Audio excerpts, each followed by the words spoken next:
And I'm speaking to? Dave Aiazzi, Reno City Council. Thank you. Sorry, I prompted you too early. You watched, you're a city councilman then, you here in the fair city of Reno, and you watched today's events, not as a city councilman, but as an observer. What did you take away? What did you take away from this? Well, obviously there was three groups that came forward today that I thought were arts and culture, school teacher and education, and mental health and those social services. And they all laid out some pretty good cases for why they shouldn't be cut in the next budget. I didn't hear a lot of people with solutions about how to help the legislatures get forward to their $800 million deficit. Wow. And so that being said, so you're used to kind of having people do the same thing to you in Iraq in the same building. How was that experience? I mean, kind of seeing from the other end of things. Well, I always tend to look at it from the people's point of view. When they're sitting out there in the audience, they want us to get something done, and not just sit there. But we do listen, and I hope the best thing that comes out of this is the legislators understand that they should do this more often, because the public really does want to talk to them, and they don't have as much time during the legislative session. So I hope they get out more often and listen to what the citizens want to do. That's actually a very interesting perspective, the fact that there must be some form of civic engagement. Exactly, and that's, we get to come here every 2 weeks and the city council meets, the county commission. So local government, we're pretty in touch with our constituency, and the legislators, they don't have that, they only meet every 2 years, and for their 100-day time period, they don't have any time to listen to 4 hours worth of testimony, and there were many more people who wanted to speak that couldn't today. Which puts an interesting perspective, because Reno, again, is having some tough times itself, and the fact that you have the ability to kind of talk to people, what are they saying to you? I mean, how is Reno faring in this tough time? Well, we made through one hump with last fiscal year, and then the rest of this fiscal year, we're working on the next one.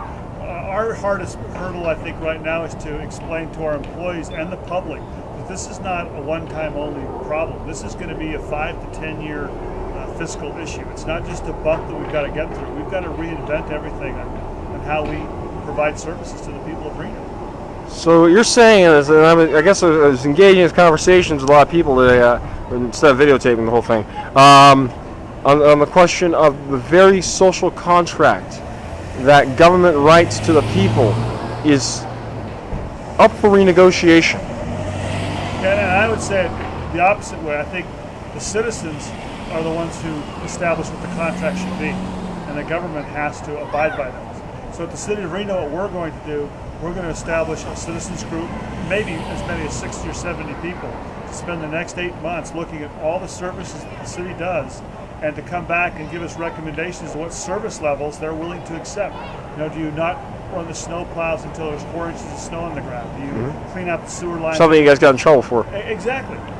Clean up, but that one snow incident cost us $450,000 in overtime. So those are the issues that we want people to look at. Do you clean out the sewer lines every 3 years instead of every 2 years? Do you paint the stripes on the streets less often? What level of services are the citizens of Reno willing to accept to still want to live in this city? Funny you should mention that, because that is now kind of the same clarion call that is going on in there. And the question is, what kind of state do they want to live in? And from, asking as a layman on this rather than as a city councilman who has experience in government and in business, what do you think that the contract negotiations looking like right now? Well, I think the first thing that should happen is we have to provide for education for our children and our grandchildren and everything else. And that's the part that bothers me the most, is it seems like all we're doing is looking at cuts to education and not some solutions to fixing the problem.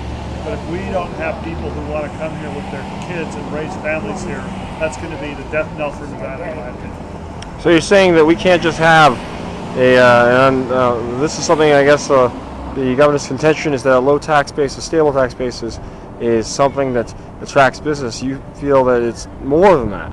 Well, like some of the people were saying today, we have a lot to offer businesses and people coming to Reno, not just low tax rates.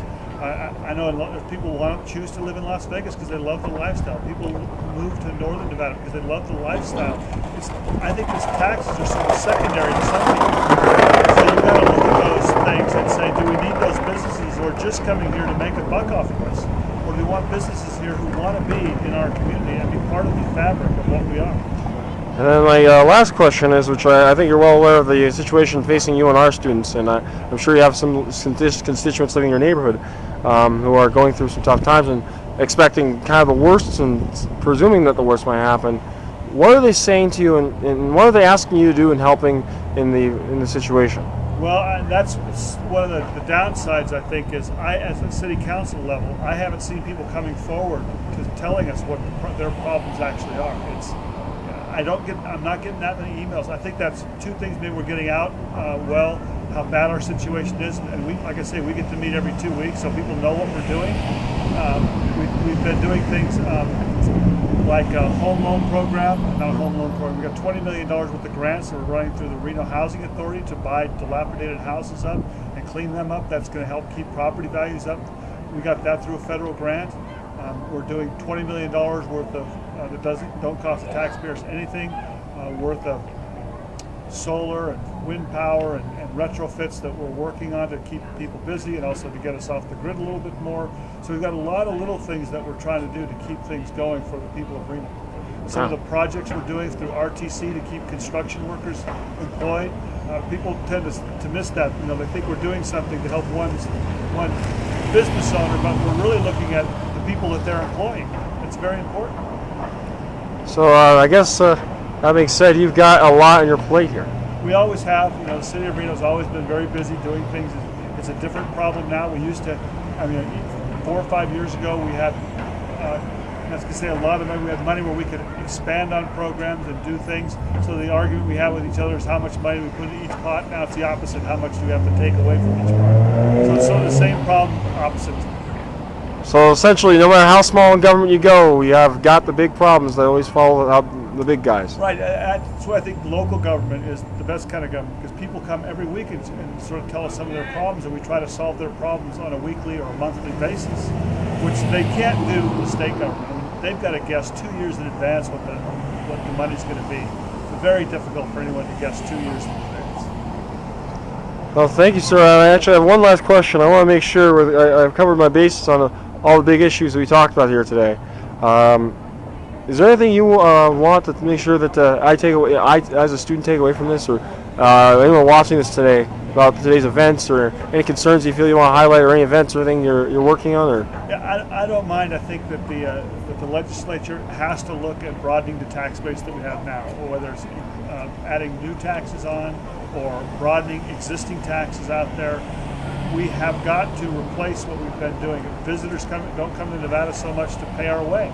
We've got to figure out that we've got to pay our own way. We've got to pay for our own education. We've got to pay for our own police system. And that means that we have to raise taxes in one way or another. They have to put that on the table to increase the amount of revenue generated in the state of Nevada. Gotcha. Well, thank you, Mr. Aiazzi, and Anytime. you have a good one. Thank you. You're welcome.